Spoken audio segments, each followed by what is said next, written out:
Hello, me again. So I wanted to talk about contributing factors because I think I've talked about this before, probably made a video on it before, but I think it's important, so I'm doing it again. All right, because it is important because honestly, a lot of treatment right now is geared around what I would consider to be a contributing factor to an eating disorder, not a cause to an eating disorder. That's an issue, isn't it? Because it means you're not treating the cause.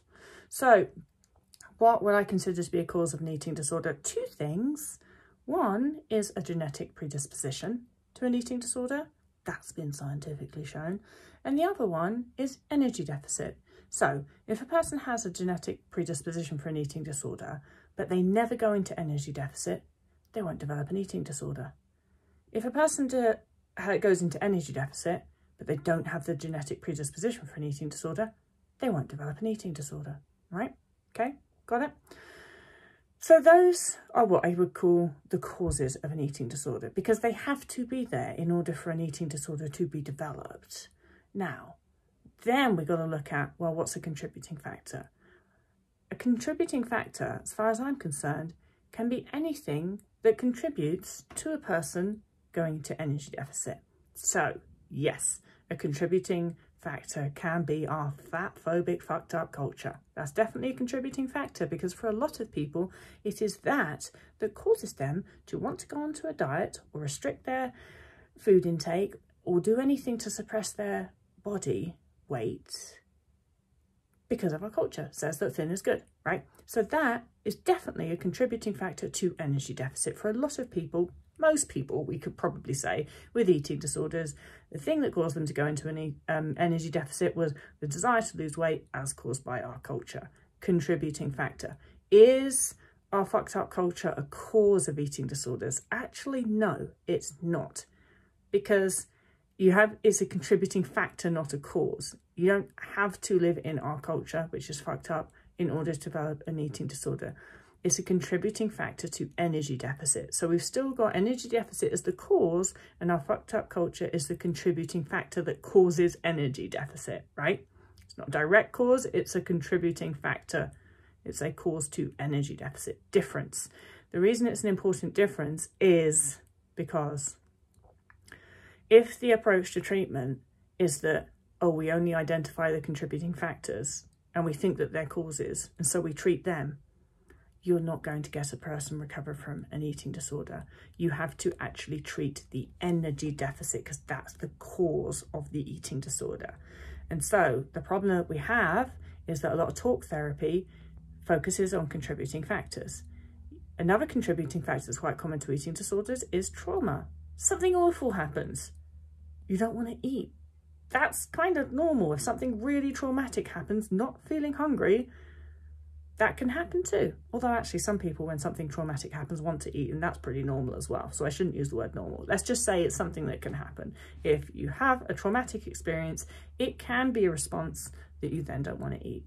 And it can be that causes you to go into energy deficit, which means that if you have the genetic predisposition for an eating disorder, going to develop an eating disorder.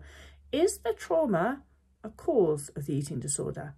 No, it's a contributing factor. And the issue of when we call trauma a cause of eating disorders is that then all the therapists get very excited and treat the trauma, which, don't get me wrong, should absolutely be treated via therapy. However, let's not kid ourselves that treating trauma via therapy is going to get a person recover from their eating disorder. It ain't. And the reason it's not going to is because in order to get them recovered from an eating disorder, we have to treat the cause, which is energy deficit. And this is a really, really, really roundabout, long way and explaining way of saying you have to treat energy deficit first and foremost to get a person recovered from an eating disorder. And guess what that means? It means they've got to eat a fuck ton of food. That's basically what treating energy deficit is. Now, am I saying that those contributing factors are unimportant? No, I'm not saying that at all. Am I saying that those contributing factors should not be dealt with? No. Of course you should treat that trauma. Of course you should deal with somebody's negative body image. Absolutely. They need to be dealt with. What I'm saying is we can't pretend that dealing with those is going to get someone fully recovered, because it's not. you have to get that person out of energy deficit, and that means talking about the thing nobody wants to talk about, which is food, and eating a ton of it. So what we have to do is we have to do all the things. First and foremost though, and most important, we have to get a person out of energy deficit. There's no point treating their trauma when they're still in energy deficit. It's not going to help. You have to get them out of energy deficit first, and then they do the trauma therapy. You can start the trauma therapy when they're getting out of energy deficit, but what I sort of mean is that getting out of energy deficit has to be really prioritized. Get them out of energy deficit, then sort out, or as you're doing so, sort out the contributing factors.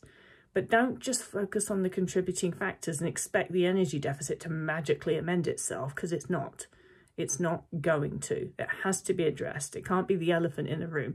And of course, a lot of people with eating disorders, they don't want to talk about the food bit because that's fucking scary. So they're like, let's just talk about my trauma. Can we just do trauma therapy? That's going to help me the most. Yeah, please, let's do that. Please, I don't want to talk about the food. I don't want to talk about the food. Don't make me eat. Which is basically what they're doing. So yeah, a lot of the time it's actually easier to deal with contributing factors because the food is the scariest thing. And just because something's easy doesn't mean it's right. So you have to take a food first approach if you are taking a biological approach to eating disorder recovery, which everybody should now be taking because we've shown that they're genetic. So what should it look like then? I'm absolutely not saying that therapy has no place in eating disorder treatment. Not at all. Not at all. It does have a place if a person has a history of trauma. If a person just wants therapy, if they think it can be helpful to them, then it has a place. But what I am saying is that it's not the most important thing. Lots of, thousands of, probably millions of people recover from eating disorders without having stepped in a therapist's office. I am one of them. Not all of us need therapy in order to sort out our contributing factors. But what all of us have in common, every single person with an eating disorder, is we have to eat in order to fully recover. We have to get out of energy deficit in order to fully recover. And that is why energy deficit should be classed as a cause of eating disorders. And that's why things like therapy and negative body image should be classed as contributing factors, because it really helps us in treatment be able to identify what's the most important thing a person needs to do in order to recover. You guessed it, eat a fuck ton of food.